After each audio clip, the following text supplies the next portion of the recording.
అంటే పాట పాడాం, చాలా బాగుంది పాట. ప్రతి సంవత్సరం బాగానే ఉంటుంది, ఈ సంవత్సరం ఇంకా బాగుంది. మంచి పాటను దేవుడు ఇచ్చారు, పాడేసి వచ్చాం. సో వర్క్ అంతా జరుగుతూ ఉంది, వీడియో అవంతా చేస్తున్నారు. సాధ్యమైనంత వరకు వచ్చేస్తుంది మనకు. 31 తారీఖు అంతా వచ్చేస్తుంది.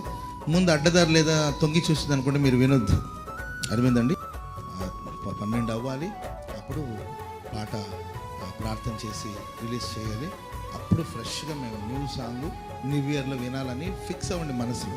ఈ లోపల దొడ్డిదారులు ఎక్కువ చెప్పలేము కదండి. ప్రైజ్ అలాడ్. కొత్త పాట సిద్ధమవుతుంది, మిక్సింగ్ జరుగుతూ ఉంది మద్రాసులో. చాలా చక్కగా చాలా చక్కగా పాట సిద్ధమైంది. నోరార మనం పాడుకోవడానికి, స్తుతించి ప్రభుని ఆరాధించడానికి అనుగుణంగా చక్కగా దేవుడు చక్కటి పాట మనకు అనుగ్రహించాడు. అలాగే వాగ్దాన సందేశం కానీ ఇవన్నీ ఆశీర్వాదకరంగా, దీవెనకరంగా. మరి రాబోయే సంవత్సరంలో దేవుడు మన ఎడల ఏమి వాంఛించాడో, ఏమి ఆలోచించి, ఏమి నిర్ణయించి ఆయన ప్రణాళికలు సిద్ధం చేసి ఉండడం మనకు తెలియదు. అలాగని ప్రభువా నాకు ఇప్పుడే తెలియపరచు అని అడగడానికి కాదు.